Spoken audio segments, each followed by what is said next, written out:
Hello, I am the Reverend Kristen Rohm, spiritual care counselor for Hospice of Santa Barbara.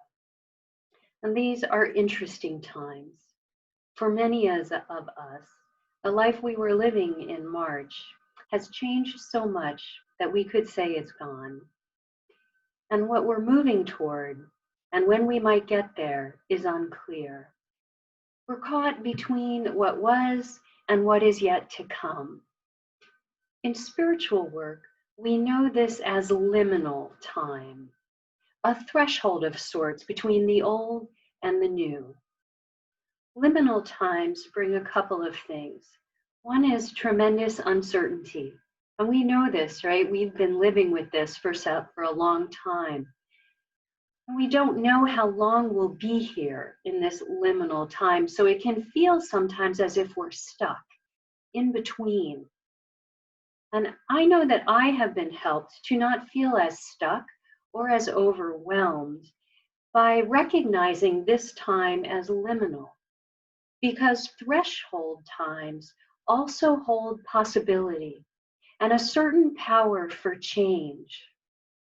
Like when you stand in a doorway and you've left one room and you haven't yet entered the next, standing there on that threshold, there is some possibility, some interest in what we might find in the new room.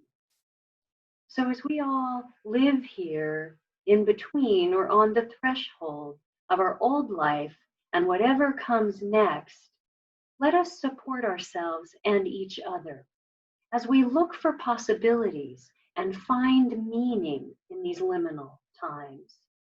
First, it's important to acknowledge that this is stressful. We have very deep health, economic, systemic racism, and political concerns. Our future is uncertain, and our human brains don't like that. They like predictability. So if you have felt anxiety, disconnection, grief, loneliness, boredom, sadness, anger, weariness, fear of the future in these last months, you are not alone. At Hospice of Santa Barbara, we accompany folks with life-threatening illness, which is also a liminal time of uncertainty. And we know that it can help to notice and name what we are experiencing. So please be honest with yourself and with others about how you're feeling and coping. Talk about this with a trusted person. And breathe. Breathing really helps. Those slow, deep breaths settle the nervous system and bring us into the present moment. And in this moment, we are safe. Another thing that helps is to look for meaning and to prioritize what matters most to us.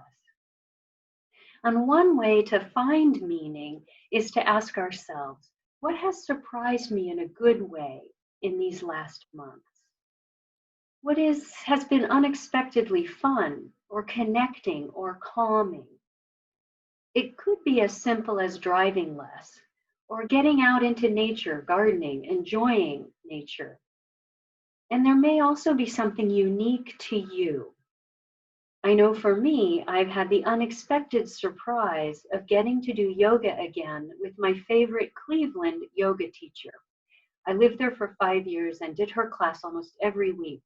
So I've been thrilled to find her class online now because of COVID. I love the class and my brain loves the return of this predictable routine. But more importantly, this good surprise has shown me that staying connected with people I love who live far away is really important. It matters to me. So I've been reaching out to other dear ones that I let fall through the cracks of my old busy life. This is one way that I am finding meaning in this liminal time. And I intend to take it with me into the new life that's coming. How about you? What has surprised you, and how is it helping you find meaning? My friends, please breathe. Notice and name what you're experiencing and explore what is meaningful in the uncertainty of this liminal time. And reach out to us at hospiceofsantabarbara.org for information and support. Know that you are loved and be well.